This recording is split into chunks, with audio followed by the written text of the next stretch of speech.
excited to bring to you all the Virtual Career Academy today. Can we get some waves from our presenters, everybody that we have right here? And I'm assuming, Gear Up, that you guys are waving back to us. But first, guys, let's get this party started. I've got somebody that we all know. We all know him. You all adore him. I'm lucky enough to call him friend. Ladies and gentlemen, our Assistant Director of Gear Up, Mr. J.R. Leister. Wow, thanks for the introduction, Heather.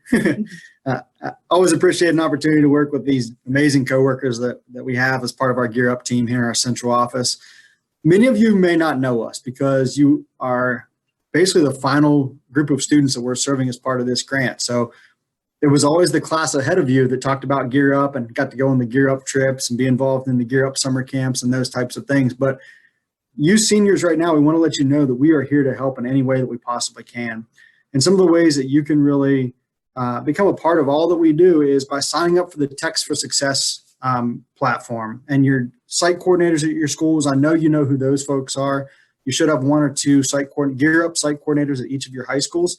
Talk to them, ask them how you can become more involved because we have a lot of events coming up still that throughout the rest of this school year. I know there's not a lot of it left, but we have a transition to college event. We have a week-long worth of College Commons Week. We have the Text for Success platform that will send you text messages, college counseling and financial aid awareness and those types of things, not only through the rest of this year, through the summer, but into that first year of whatever your life may bring after you graduate high school. So we're here to help. We'll continue to help in any way that we can.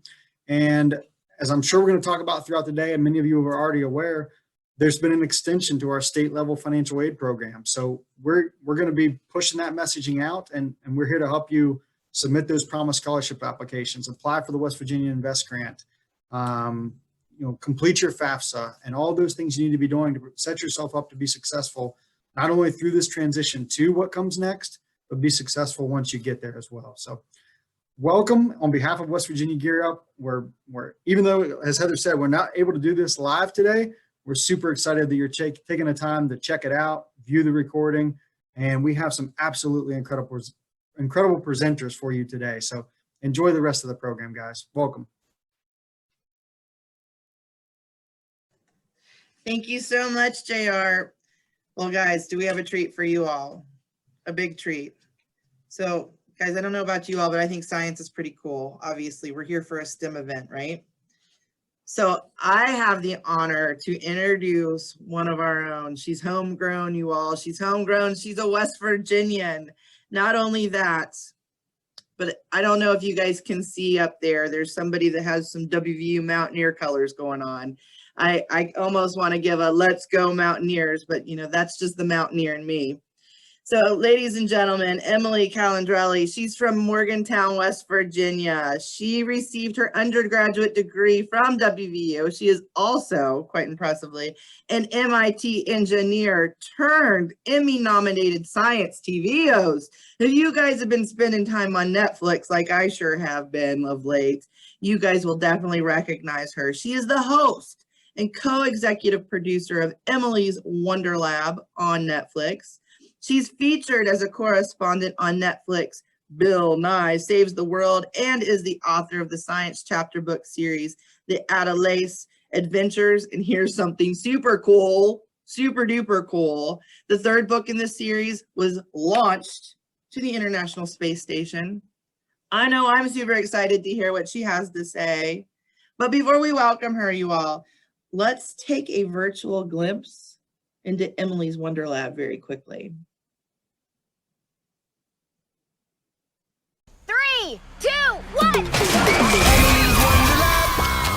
Stay curious and keep exploring. Emily's Wonder Lab. Stay curious and keep exploring. Who is ready to experiment? So today, baby, remember it's okay. We're all floating through space. Great. Well, thank you so much for having me. My name is Emily Calandrelli. On the interwebs, I am known as the Space Gal. I'm from Morgantown, West Virginia, and it is always such a pleasure to be able to talk to other West Virginians. It feels like coming home, usually because I am quite literally going home to talk to West Virginians. But in this age of the pandemic, talking to you all virtually is really wonderful as well. So I'm going to tell you a little bit about my career, some adventures I've had along the way, some things I've learned along the way, and then I'll be giving advice as well. It's the type of advice that I wish that I had when I was a student your age. And so I'm going to go ahead and share my screen with you all. All righty. Can you all see that? Is that good? All right. So let's go back a bit.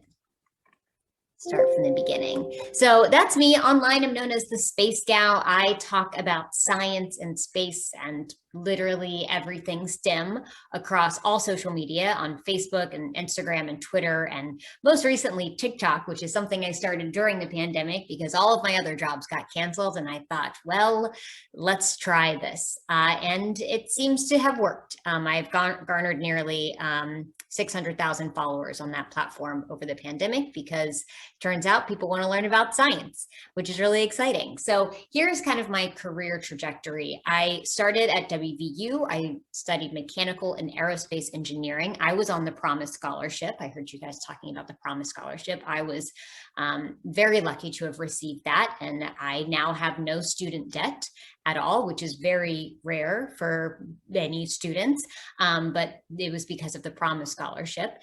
And then I went to MIT for graduate school, and I got 2 masters there in aeronautics and astronautics engineering, and then something else called science and technology policy. And then after I graduated from MIT, I got a call from a production company that was like, would you like to be the host of a space show?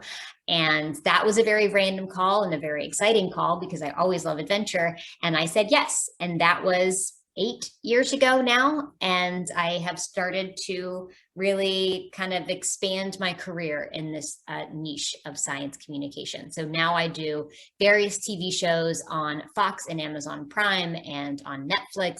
And I have books, and I do various public speaking, and of course, lots of social media.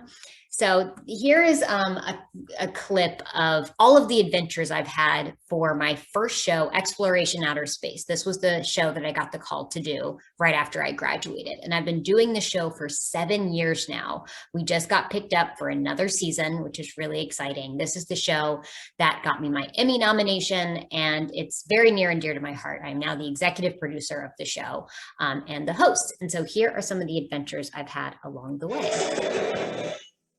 Your body feels things that it's never felt before. When you have G-forces pushing down and draining your head of the blood that is supposed to be there, I mean, that's a really weird feeling.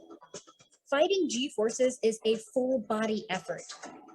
To keep from raying out, I'm tensing my leg and shoulder muscles while holding my breath. We pulling what, like 3 Gs right now? Oh, yeah, this is That keeps the blood from draining down into my lower body. Once we got down, there's a platform down there that you can stand on. And once we got down, I was like, did I do it? This is so cool because that rocket is 4 hours away from sending a robot to Mars.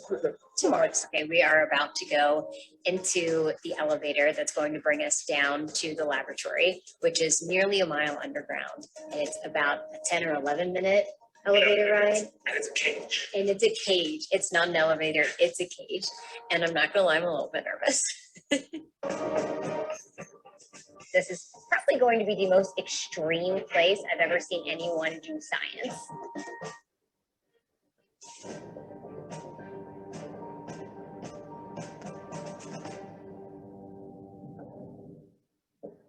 If you notice, the centrifuge, the wheel is turning sideways. That's because she's spinning so fast that she's sticking to the outside of the centrifuge itself. She's literally pressed to the seat. And when this stage ends, it's quite a shock. Whoa, oh my gosh. I feel like I'm floating. I feel great. That felt like I was weightless. Not only are Lee and I wearing real cosmonaut spacesuits, We'll also go inside a Soyuz spacecraft that crews use for flight simulation. Hey guys, I think you gotta get out because real cosmonauts are coming. Really? Really? Yeah. They're They gonna come have in here? a training here in 10 minutes. In here? In here? Yeah.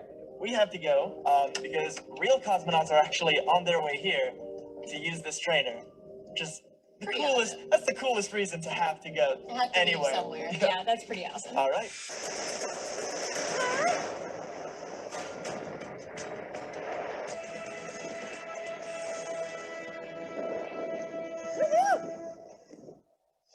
Now, I have successfully landed on this planet with a parachute, but landing on Earth is one thing. Landing on Mars is a totally different story.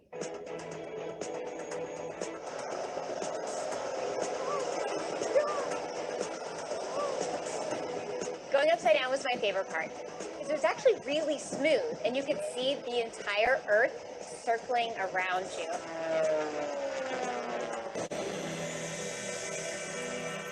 So those are my favorite moments from the show. And when I was putting that together to show you all, I realized something.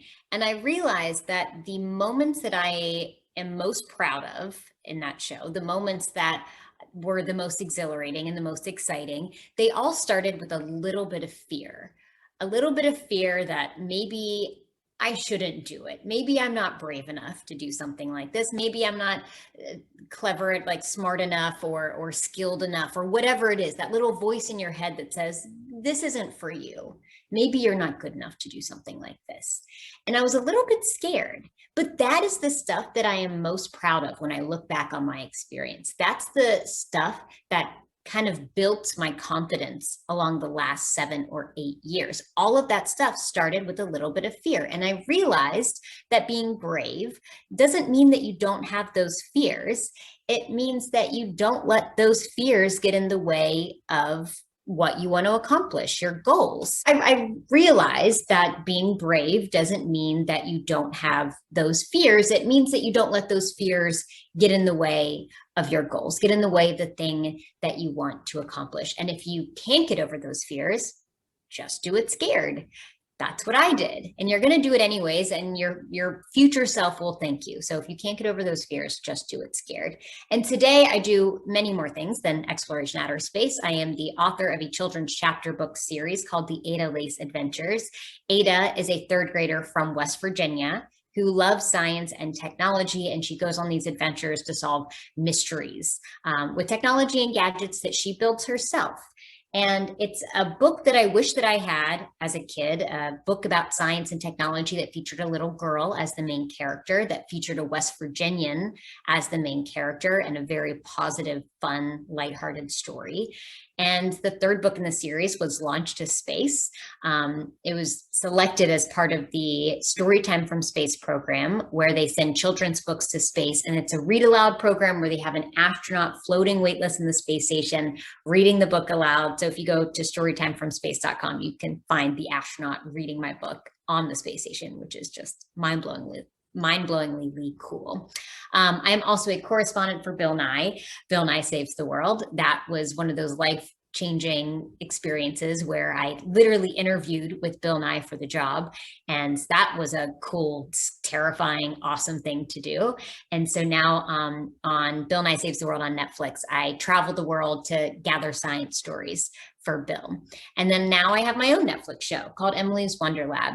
And Emily's Wonder Lab is all about making science exciting and fun and beautiful for kids of all ages. And in each episode, we do one larger than life science experiment. And then at the end of each episode, we do a at-home science experiment so that the people watching at home can bring the science of Emily's Wonder Lab into their own living rooms and into their own classrooms and just make a mess in the name of science. This is not the career that I expected to have.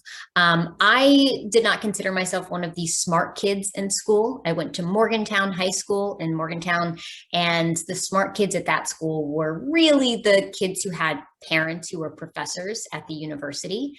They were the ones who had tutors for their SATs. Their parents really knew all the right extracurriculars to help build their resume. They had parents who had PhDs, and I was not one of those kids. I didn't know any scientists or engineers growing up. I'm the first person in my family to pursue a degree in STEM. The reason I chose to go into engineering was because my dad grew up in poverty in West Virginia, and he worked his way up to middle class, which was just such a huge leap, such a huge jump. And I had that legacy kind of weighing on me in the back of my mind when I was choosing what I wanted to do when I was going to grow up, what I wanted to major in when I went to college. And what I did was I looked up all of the majors one can major in, and I looked at their starting salaries. And I learned that engineers make really good money. And that's how I chose it. That is, honest to God, that is how I chose to go into engineering. And so I thought going into college, these are going to be the worst 4 years of my life. It's going to be so hard. I'm going to just not have a social life at all. But I'm going to end up with a good job in the end, and my dad's going to be proud of me. And so what I learned is that, yes, engineers do make good money, and they're very, very good jobs.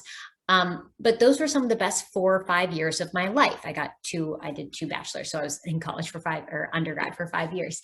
And so I've had so many incredible adventures through science and engineering that I cannot encourage other people enough to go into these fields. And the reason I chose to go into aerospace engineering that kicked off my whole career as the space gal was because I saw a poster on the wall of West Virginia University that looked like this, where a student was floating weightless. And it was an advertisement for some class that you could take where students could design an experiment with their classmates and submit it to NASA to fly on something called the Vomit Comet. And I didn't know what that was. I had no idea what it was, but I saw the student floating weightless, and I thought that looked really cool. And it turns out it's a plane. The Vomit Comet is a plane that flies in the air like an 8,000-foot roller coaster in the sky. And it does that so that the people and the science experiments inside float weightless. And so when you go over the hump like that, you feel weightless. And then when you go under the hump, you feel really heavy. And so it's an hour-and-a-half period of feeling weightless and heavy and weightless and heavy and weightless and heavy and weightless and heavy for an hour-and-a-half, which is why they call it the Vomit Comet. But it's the most beautiful adventure you will ever have. It's the coolest feeling I've ever had in my life. It's the reason I chose to go into aerospace engineering, so that I could take this class, so that I could fly on the Vomit Comet. And I have some clips to show you of what that experience is like. These clips, I believe, are from maybe my second or third time. I forget which one this is from, but I flew on the Vomit Comet 2 more times for my show because, you know, once you become a TV show host, you're like, well, what do I want to do for my show? Let's do that again, because that was the coolest thing I've ever done. And so, yeah, here are some clips from that. Before we land, I have a few things left on my zero-G bucket list. A spacewalk. Some acrobatics. Oh my God. Eating like an astronaut. Snacking. And even juggling. You can actually do it. Another dance move we need to try is the pirouette. On land, Sam's pirouette was smooth and effortless. Let's see how he does up here. Effortless, but not so smooth. Now it's my turn. Obviously not a professional dancer. Wow! Maybe if we hold hands, we can have more control. Not quite. And that, I think, is the best commercial for why people should go into science and engineering, because not just this, but there are so many other adventures and experiences like this that you can do that are for free, because there's so much money in science and engineering that many other majors simply don't have. And so that is always my takeaway for other students who are trying to decide what they want to do, because there's so many things like this that are out there that are really, really fun. Now that happened over a decade ago, and it completely changed my career trajectory. Ultimately, I started pitching science shows to major science networks.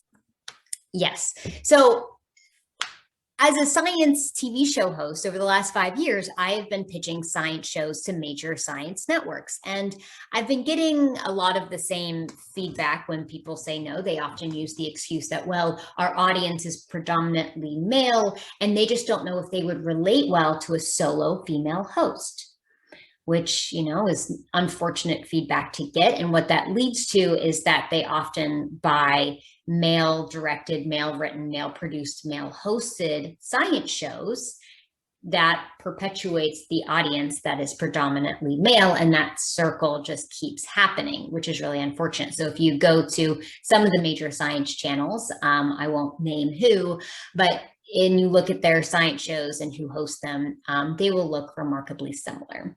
So you can imagine the feeling I had as a woman who had pitched science shows for years and received no's for years, getting a call from Netflix saying they wanted my show. And not just that they wanted my show, but they were totally fine with me filming the show 9 months pregnant. So now there's a pregnant woman hosting a female-led science show in 190 countries in 38 different languages on the largest streaming platform in the world. And I don't think I quite realized the impact that this would have. And I'll just share a few examples here. So one, of course, is all of the girls around the world who started dressing up as me because they wanted to look like a scientist. Over Halloween, there were dozens of girls that people sent me pictures of that they dress up as a scientist.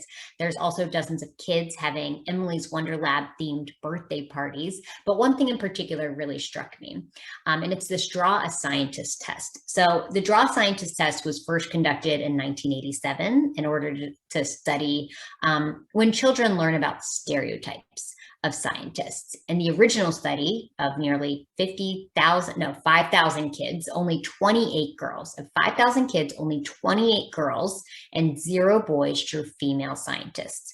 So out of 5,000 kids, that's 0.5% of all the drawings where kids drew female scientists. Now, over the years, this study has been repeated nearly 100 times with over 20,000 students, and gradually that percentage got a little better, but it was pretty much entirely driven by little girls starting to draw scientists who look like themselves, which is great, but still only about half of girls will draw a female scientist and only about 10% of boys will ever draw a female scientist. Now, a few months ago, I got this image where someone's son, Gavin, was asked to draw a scientist in his classroom, and he drew me. He drew pregnant me as a scientist. And so I think this is an example of where, it's important that little girls see representation of themselves as scientists on TV shows and in books and media and all of this stuff, but it's just as important that little boys see this too, because it changes the way we see ourselves and it changes the way we see others. This is all to show that, representation is powerful and important. And by seeing ourselves in STEM, it makes us feel more welcome. And it's more important today than ever that people feel more welcome to learn science. And not just, you don't need to necessarily have to want a career in STEM, but our society is becoming so scientifically and technologically advanced that feeling comfortable learning science and technology is going to become increasingly important.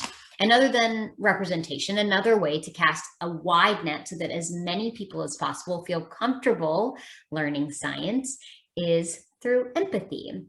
And empathetic science communication is something that I try to use and leverage on every single platform that I have. And what I mean by this is that I don't want to make anyone feel stupid for not understanding something.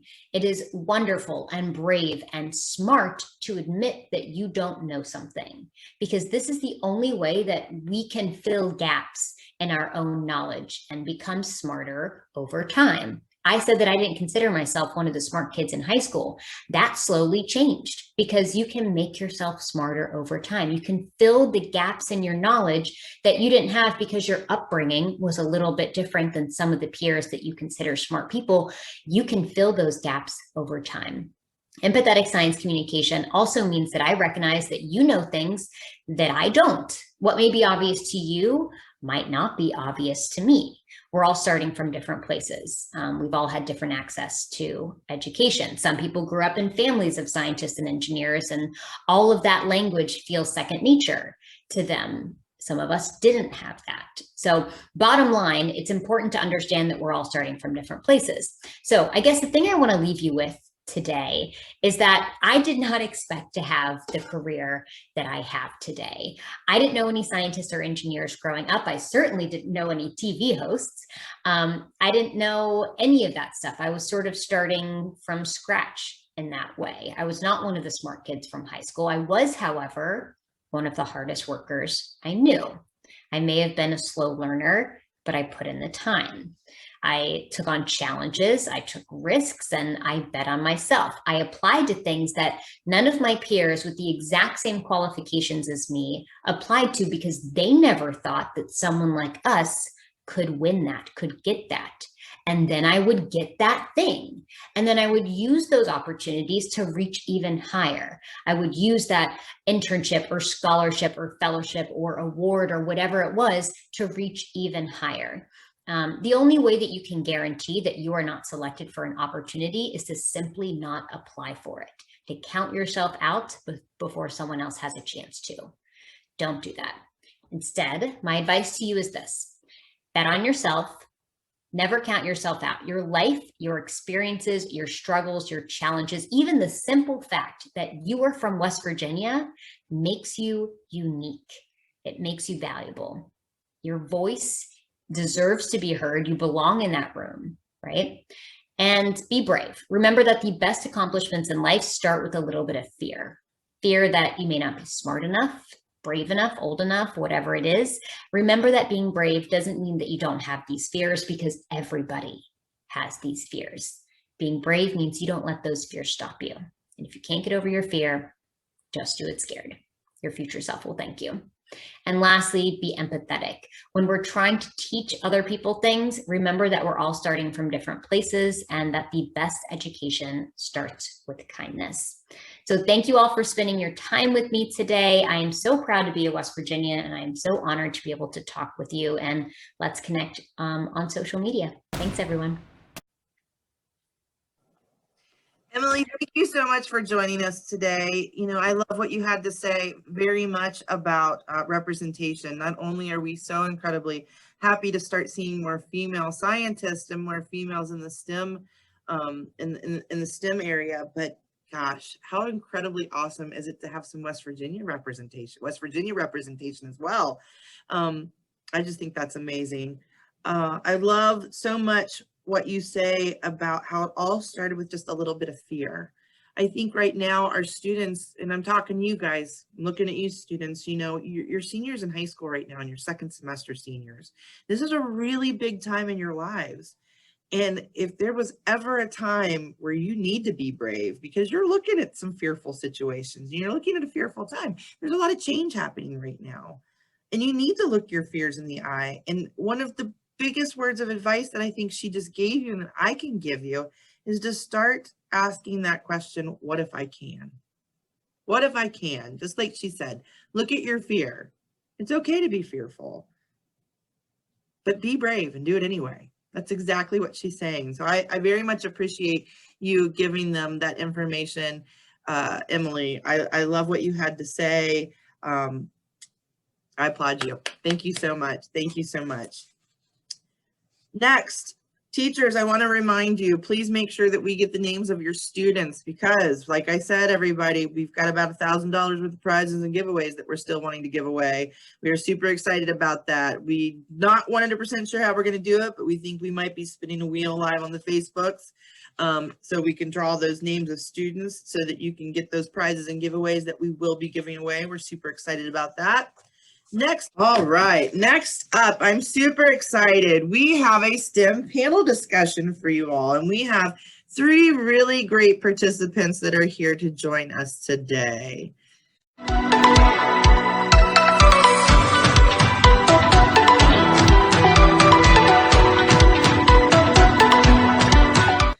First, our first panelist, excuse me, is Kristen Johnson. Kristen Johnson May has degrees in mechanical and aerospace engineering. She is currently a mechanical engineering doctoral candidate conducting research under an appointment at U.S. Department of Energy National Energy Technology Laboratory. I think I might have put too many energies in there, Kristen. Just enough. Yeah, NETL. Sorry about that. So my first question to you, Ms. Kristen, is you have bachelor degrees in aerospace engineering and mechanical engineering, which kudos to you. That's super impressive. Thank you. First, what is aerospace engineering and mechanical engineering? So this is a two-part question. So what are those degrees? Because I'm assuming they might go hand in hand, but they're a little bit different, right? And what does someone who has earned these degrees actually do? So thank you for those questions. One is much easier to answer than the other. So first I'll talk a little bit about aerospace because the name sort of answers the question for itself. So somebody with an aerospace engineering degree is going to be doing work with planes and rockets and anything that flies or goes to space or anything that needs to be aerodynamic. Even you might find aerospace engineers working on car models to streamline those bodies to try to make them as aerodynamically efficient as possible. So anything with fluid flow or that has that coin sort of aero feel to it. Sort of more complicated, or I guess a broader answer for mechanical is harder to pin down because mechanical engineering is one of the, if not the broadest type of engineering that you can study, mainly because as the name sort of hints at, mechanical engineers work on anything essentially that involves machines. And so mechanical engineers are involved in researching and designing and testing machinery and machines that are responsible for transportation, like aviation or your traditional automobiles. We work in internal combustion, but then what a lot of people don't know, because the word mechanical sort of feels very hands-on, another thing that's very common for us to work on is modeling, like 3D modeling and computational, like fluid dynamics. Currently, like the work that I work on, I write lots of code using programs like Python and MATLAB. So right now my work, to be just one example out of 1,000 different things that somebody with either of those degrees could do, is I work in machine learning and combustion research. So, you know, you could line up 1,000 mechanical engineers and odds are none of them do the same job. And so that makes this question very difficult to answer, but at the same time, that's one of the greatest things about having a degree in mechanical engineering is the options are absolutely endless in terms of what your day-to-day work may look like and what industry that's involved in. Fantastic. Thank you so much. Hmm? So our next panelist is Dr. Matt Oliver. Hello, Dr. Oliver. Dr. Oliver is currently employed as the easement specialist for the USDA Natural Resources Conservation Service in West Virginia. Primary responsibilities are to manage the statewide agriculture conservation easement program. Recent educational accomplishments include a PhD in resource management and sustainable development. He has a master's in forestry and a graduate certificate in GIS and spatial analysis. So I have a couple of questions that all kind of feed in together, sir. So my first is, what exactly does an easement specialist for the USDA National Resource Conservation Service in West Virginia do on a daily basis? And what does a typical day at your office look like? Sure. Well, thank you guys for having me here today. First, a little bit about the program. So the Agricultural Conservation Easement Program, we put perpetual conservation easements on private working farmland and wetlands. So a conservation easement prohibits the development rights on those areas. So we're essentially keeping working farms working and restoring wetlands that have been degraded by agriculture, drained or whatever. So that's what we're working to do. So on a daily basis, it's very interdisciplinary for me. I get to touch a lot of different areas. So I may be reviewing title work. So if you like real estate law, that kind of thing, I'll be looking at appraisals on valuation of land. We look at different baseline documentation on the way the property is at present and environmental assessments. We also do conservation plans for those areas. So we look at a lot of different maps and things like that, and then occasionally get to go on site and see the farm. We have field offices spread all over the state, so I don't get to do that as much as some other people, but every once in a while I do. So we put all those items together and close on an easement, and I like to characterize it kind of as closing a house on steroids, all the different things that come with that, plus a few others, since it's usually a farm. Fantastic, thank you. So next up we have Nick, and I want to make sure I say your last name correctly. Pashish? Cassius, yep, you got it. Pashish, all right, thank you. He's found his true passion at Virginia Tech Cybersecurity Department, concentrating on forensics, incident response, and management of cybersecurity professionals. I lost my place. Sorry. Concentrating on forensics, incident response, and management of cybersecurity professionals. 15 years later, you then joined Zoom as a senior incident response analyst, working to respond to incidents, protect the network, and learn what tools, techniques, and tactics people are using to target the company. Correct, sir? Yep, that's correct. All right.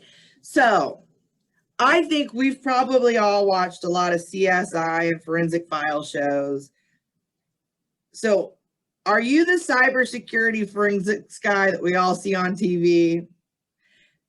But in all seriousness, can you explain what digital forensics actually is, and perhaps give us a couple of examples of your more exciting issues that you might have encountered? Sure. Yeah. So to answer your first part, yes, technically I would be that person. Now, that being said, it's truly a fun career. It's an amazing opportunity that I've had, but unfortunately, in the not so great ways, the media companies have kind of portrayed it in a way that makes it less appetizing for high school and college graduates to pursue this career, because they show it very flashy. And it's not as flashy as they make it out to be.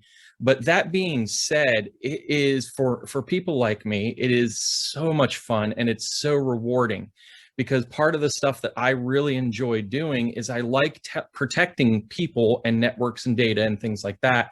But I also like telling a story. And forensics gives me that opportunity, because I can take very disparate things that are going on and connect them all into one timeline, one story that suggests what might have happened, whether it's a bad thing, a bad guy attacked a network, or whether it's something internal. I can take the pieces, the bits and bobs, the evidence, and put it all together. As an example, we get contacted all the time from, the simple things like, hey, this document went missing. Can we recover it? To, our network may have been breached. Can we determine what happened? How did the bad guy get in? What did they get when they got in? Did they get back out with data and things like that? So while the media companies will show it as, a flurry of typing and a lot of different things, most times it's really being very, detail oriented and sitting down with the data and going, here's how it connects. I'm going to go ahead and pull this drive image that I've copied so that, we can hold up in court of law where the different chain of custody took place, and saying, here's the evidence. Here's the tree that we're looking at. Here's, for example, deleted files or evidence of where things have left the network. So generally speaking, that's what we do. Some good examples, both good and bad in some cases. I would say, going back to Emily's talk, there's a certain amount of bravery needed, not just to get into STEM, but to be a forensics person as well. Because sometimes you're asked to go into very uncomfortable situations. Now, I am not a police officer or a law enforcement person, so we have to work very closely with them to, in some cases, protect us. Without giving in too many details, because it's one of those things that you have to learn with the job. You can't always give the details because it's either confidential or, in some of my past lives, classified and things like that. I was asked to pull a forensics image from a hard drive because we'd gotten some complaints about an individual, and the complaints were centered around violence towards people. And we had to have the police escort us to the gentleman's office and make certain whether he was there or not there, he would be intercepted so that we could get that hard drive and be safe while we were doing it. So from that perspective, that's definitely one side of the coin. From the other side of the coin, like I said, we get to tell that story. So part of what we get to do is we get to look at those images, and on good things, we can say, oh, well, they got in from here and they transported through the network in terms of, pivoting off into different machines, and we can connect those dots that way.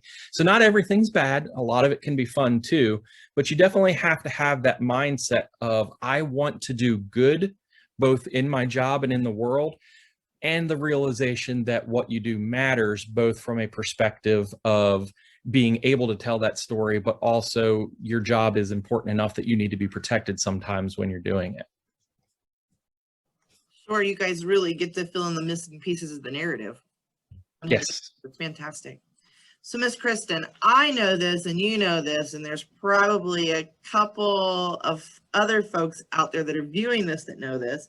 I definitely know that Mingo Central knows this, but you are indeed a Mingo Central alum. Yes. You are a Gear Up alum as well, which I think is fantastic. Big shout out to Mingo Central. You decided, you are obviously a West Virginia native. You were born and raised. Well, I assume you were born and raised. Yep, born and raised. Yeah. Born and raised here in West Virginia. You decided to stay here to go to college, and go to a larger university. What made you make that decision, and how did you go about making that decision? So I guess it's, in a couple parts. One, the decision to stay in state, that was based on the fact that was a financial decision, as well as just, I love this state. I love West Virginia. I know a lot of people in sort of that high school age, you get this sort of feeling that you need to get out and go do this in other states, and that's fine. Lots of people end up loving that, but I have always absolutely loved this state, and programs like Gear Up and the Promise Scholarship, and everything else made going to school in state the best financial decision for me, because I was able to sit down, do the math, and figure out that I would be able to come out on the other end with no student debt. And, if you read the news or if you're looking into going to college, the student debt crisis right now is a big deal, and you don't want to be, you don't want to be trapped under that debt when you finish college. And staying in state was a way for me to avoid all of that debt, and to be able to just really enjoy college without the burden of finishing faster so I could get a job faster, or working myself to death so that way I could pay for tuition or food or this and that. So staying in state as a West Virginia resident is financially a great opportunity, because you're getting as good as if not better, quality of education at the in-state universities. Going to West Virginia University, considered to be sort of a larger university, at least within the state, and somewhat on a national platform, that decision was based on a tour that I took at WVU my senior year, or late junior, early senior year of high school. And I toured the engineering campus and saw a lot of the photos that looked a lot like what Emily showed earlier, where there were photos on the wall of people floating in the rocket comet. And we did tours of labs with gigantic wind tunnels that were the size of the house that I grew up in. And we toured labs where students, actual college students, were building Formula One race cars and dune buggies and building rockets and working on competitions for NASA and for rovers. And the number of opportunities or the number of options to explore in that larger college environment is really what drew me, because at the time I knew that I loved math and I knew that I loved science and I knew that I loved planes, but that really wasn't enough for me to know what career that I wanted. And having all of those opportunities, you know, not that I explored all of them, but just having them there as options along the way through those 4 or 5 years of undergrad really made a difference, and ended up being the way that I decided what internships to work as an undergrad. I worked in the aviation industry, working on jet engines or gas turbines, and then taking a job in actually one of those wind tunnel labs my senior year of college is what made me change my mind, and instead of going straight into industry, stick around to get my PhD and do research work in mechanical engineering. So oftentimes those individual labs that people can take a small job in or take a class or attend a lecture are a lot of times the things that end up guiding students to decide what career path they want to go into after they graduate college. Matt, so you've talked a little bit about agriculture. You've talked to us a little bit about conservation. I know from your bio that you are GIS certified. First, I would love, we definitely would need to know a little bit, like, what is GIS? Could you explain that to us? But on top of that, how does GIS, agriculture, and conservation come into it and start, how does it all play together? How does that work together? If you could talk to us a little bit about that. Sure. Well, GIS, which stands for Geographic Information System, is a software. It's a framework that allows you to input, analyze, and manage spatial data, right? And that's very interdisciplinary, can cover a lot of different fields and areas. With respect to my job, you know, so we place these conservation easements that are forever on the landscape. And so as an agency, we have a responsibility to manage those and to steward those. And so one of the things that I do is create the boundaries of those easement areas in this software called polygons. And we submit those to our national headquarters. And then they use those in that software, which shows you, locates it in space and time. They use that for flight planning, which then gives us imagery to be able to tell in great detail and recently whether there have been any kind of violations or things that shouldn't be happening on that landscape. Another thing that we do as well is we work with the farmers to implement conservation plans. And so they walk the landscape with the landowners and talk about different practices that they can implement that improve their production, but are also good for the environment as well. And one way to sort of document those decisions is to put together a plan that not only has it in written narrative, but has maps that show you, okay, we're going to put this here on the landscape, we're going to put that there on the landscape, and then they have something in hand to help them with that. In addition to mapping, so you can tell a great story with maps, but there's a lot of analyses that you can do in GIS. For example, one that I did recently showed where there are high and low participation levels by farmers in some of our programs. And that was a spatial analysis where we did some modeling and we could tell where we needed to do some outreach.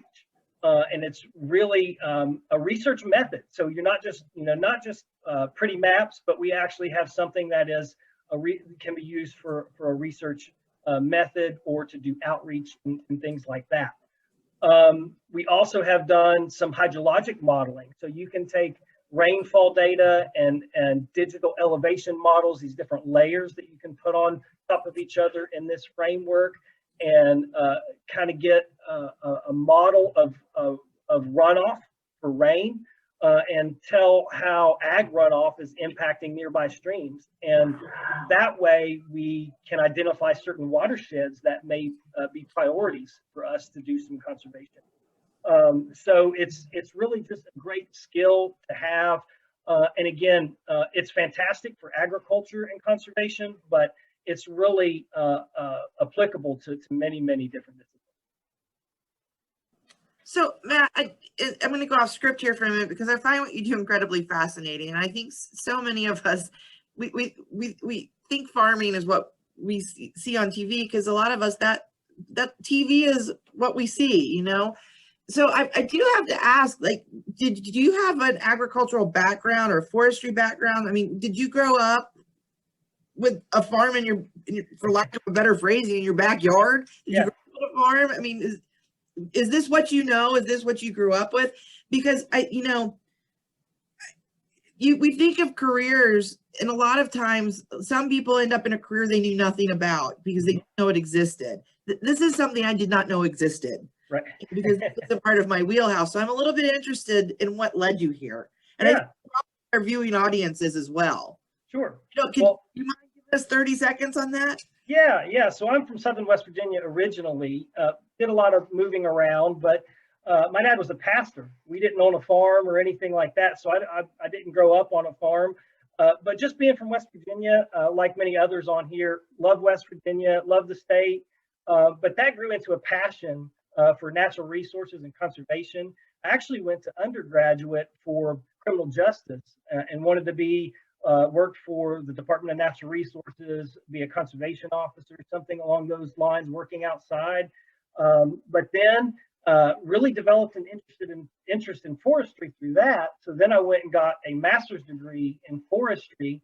And while working on research for conservation easements on working forest lands, became aware of the agency that I currently work for, the Natural Resources Conservation Service, and that they did a lot of easements on working farmland.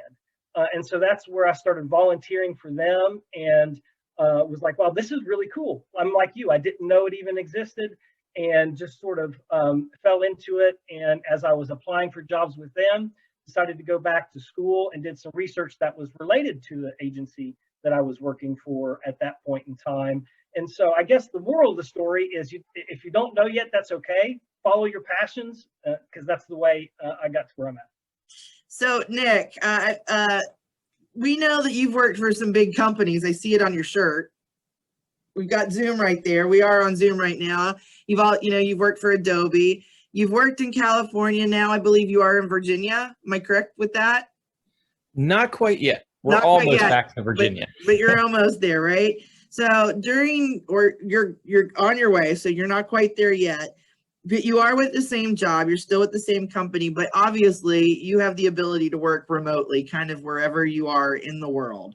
I'm assuming this is not just due to COVID, that this just might be the nature of your job in the field that you work with.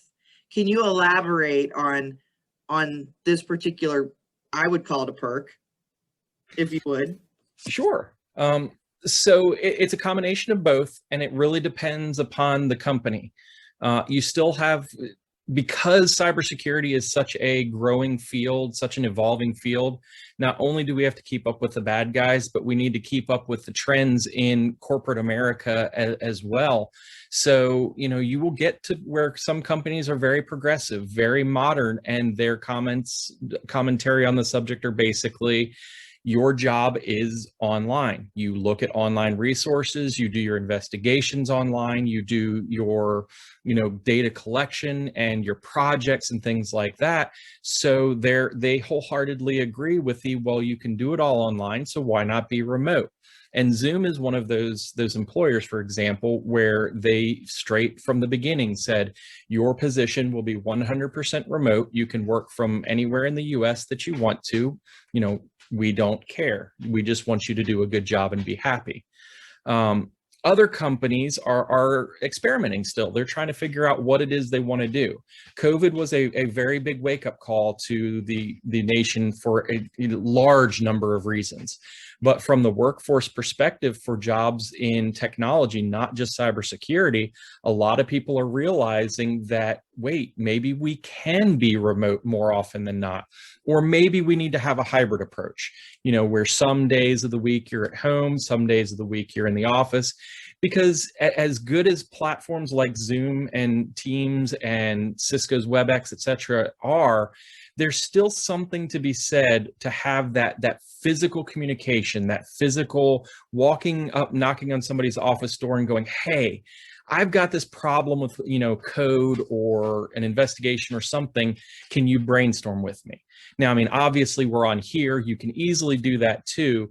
But from a psychological perspective, we need human interaction physically to have that connection. So some people are trying to figure out also, how do you maintain that on a completely remote position? And it's platforms like this that will allow that, at least to some degree. So yes, you can do completely remote in cybersecurity, but again, it really depends on your company that you get hired into. All right, Ms. Krista, my last question for you. If you had one piece of advice to give our viewing students about their collegiate futures, their future career choices, and who they are going to become in the near future, what would it be? It's a loaded question. It's a lot. Sure is. Big piece of advice. No pressure. No pressure. I would just say that that just to try to take college as the opportunity to try to find something that you think is worthwhile. Because a lot of times in high school, we get sort of caught up in, what college am I going to go to? What program am I going to go into? How much is it going to cost? There's lots of logistics, lots of big decisions. And at that time, it's very difficult to have the ability to look and say, yeah, these are big decisions, but these are decisions that are so much more than those 4 or 5 years. This is the platform from which your career, which is going to be 30, maybe more years of your life, will take off from. And so while money is very enticing, like Emily was saying, typically careers in STEM pay well. That is a great reason to take a job. At the same time, I think that the best engineers and the best any type of professional within the STEM bubble are the ones who are really enthusiastic, really interested, really invested in the purpose of their job. And that's different for different people. For some people, what makes a job worthwhile is that they feel that it helps the common good of society. For some people, it's, protecting the environment. And then for some people, it's quite literally what keeps them interested on a day-to-day basis. And those are all very valid reasons to find a career path or a job type or a degree to be worthwhile. But just take college as those 4 or 5 years to really try to find that corner or that nook that just really gets you excited. Because if you're going through and just taking classes for the sake of, getting whatever GPA you need to maintain for whatever reason, then college can be a very bland experience. And typically that leads to very bland careers. And nobody wants that. Nobody wants that for you all. I especially don't. So just take time to explore, to look at all the different options, to try to find something that is a job that feels more like a hobby that you just get paid for. Because it exists. I'm a firm believer that exists for everybody as long as you just take the time to find it. And then I guess you said one piece of advice, but one last bit of advice to go with that is just don't count yourself out. And Emily kind of hit on this earlier, but I know when I was in high school, it was very easy for me to think of plenty of reasons to count myself out. I went into engineering as a female, and mechanical and aerospace engineering are heavily male dominant fields, to say the least. Even today, we're at low percentages, below 20% representation.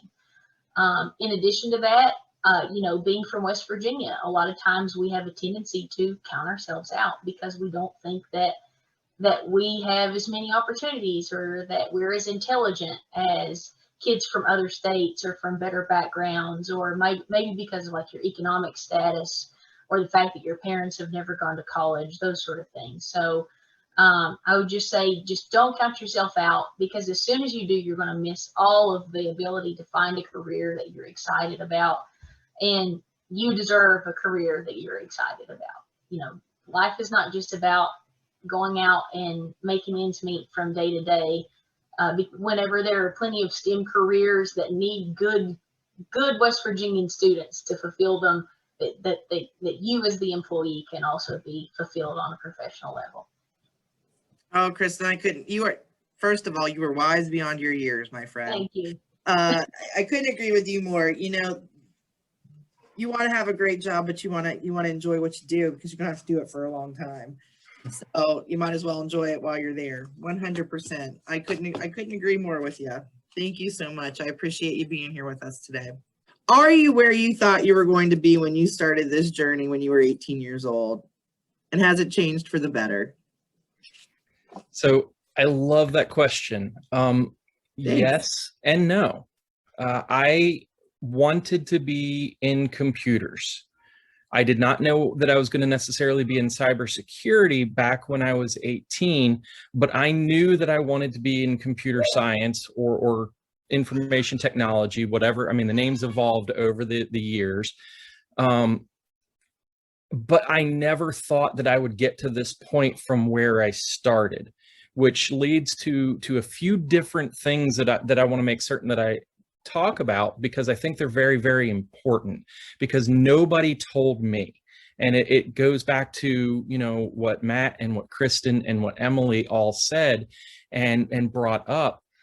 STEM is not an and. STEM can be an or. And what I mean by that is it doesn't have to be science and technology and engineering and mathematics. It can be science and all of the rest of them. And the reason that I bring this up as an important factor is I really resonate with the science and the technology and the engineering. I find math to be absolutely beautiful, and math does not like me. We do not have a very good relationship. And, you know, I struggle with math. You know, if I have an unlimited amount of time, I can do the proofs, I can do the algebra, I can do the calculus, but I was very horrible at performance things like tests. I did not do well with testing in math.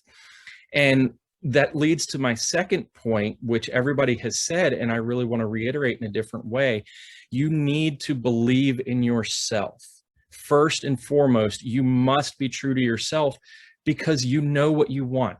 You know what you want to do. And if that is your passion, don't let someone tell you no. I was told no. I was told that I would never make it in computers. I would never be able to be an engineer. I would never be able to contribute anything to that realm, because I couldn't hack the math courses in college. So an amusing little side note, my degree in college is not in engineering or science or technology. I majored in history. But I knew what I wanted to do was work in this field. And I took the extracurriculars. My job when I was in college was working in a computer lab. I took programming courses on the side. I pursued my passion, and that's how I ended up where I am today, working in the computer fields, but finding cybersecurity and being able to be, you know, where I am. I don't always like these kind of cliche sounding things, but I feel like right now I am at the top of my game. I'm in a very widely known company. I am a senior analyst. I've been in the cybersecurity career for going on 15 years now, and I wouldn't change anything. You know, every job, the good, the bad, all of the learning experiences, both good and bad, have led me to be where I am. And you know, you will hear a lot of times, not just people telling you no, but you'll feel it yourselves. You know, imposter syndrome is what people call nowadays, where I don't feel like I can do it. I'm not good enough. I'm not smart enough. I'm not capable. I'm not, you know, the right person. But you have to believe that you are, as hard as it can be, because I fully understand it. As hard as it can be, you are your best advocate. And if it's what you want, go forth and get it, because you can. You know, there is nothing that says that you cannot do what you want. Part of the bit, and just to wrap it up, I know I'm a little long-winded at times, but when I'm passionate, I get to talk a lot. But that really is the big thing of it all. If you have passion and you have a desire and a willingness to learn, don't let somebody tell you you can't do it, because a lot of companies out there aren't going to hire you for your skills necessarily, especially starting right out of college. They want to know that you are passionate about it and that you are willing to learn what they are going to show you. So just because you're fresh out of school and, you know, somebody has a job that's posted that says, well, we need 10 years of experience and this certification and this thing and this, that, and this other qualification over here, don't disregard them. You're doing yourself a disservice at that point, because a lot of times that's what their recruiters have said that they need to put in that job requirement. But when you start going into that interview, even from the experience of an interview, the manager for that position may go look at you and go, wow, this individual is so passionate. They really care about what they're doing and they want to learn. Let's hire them. So that's my take on where I was when I was 18 and where I am now, is really that. Just believe in yourself. Nick, I love it. You speak my language. We call that the teachability factor. Can you be taught? Can you be taught to do it the way we want it done? 100%. I appreciate you all so much. You've given me the perfect segue into what we want our students to do in their next steps. I appreciate you being here. Gear up. I'm looking at you all. You have some big next steps to take, but if we've learned anything today, is that you can open up the door to your future right now. STEM careers are absolutely all around us every day. STEM careers allow us to find solutions to everyday problems. And it's just like they said, it's not and or. It can be or and. Whatever you choose, you don't have to do every last one of them. We've learned to not count yourself out. We've learned to face your fears, because that can be a motivator.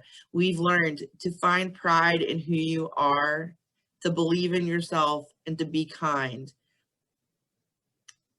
because that is what drives us. We found that there is representation of females in the STEM industry, and we've also know that West Virginians, we need you there. We need more West Virginians in the STEM field. We need more West Virginians in the STEM field to stay in West Virginia, educate in West Virginia, and stay here to continue to work amongst us. So with that said, I do want to thank our sponsors, Texas Instrument and Green Valley Animal Hospital. But I've got a few next steps for you all.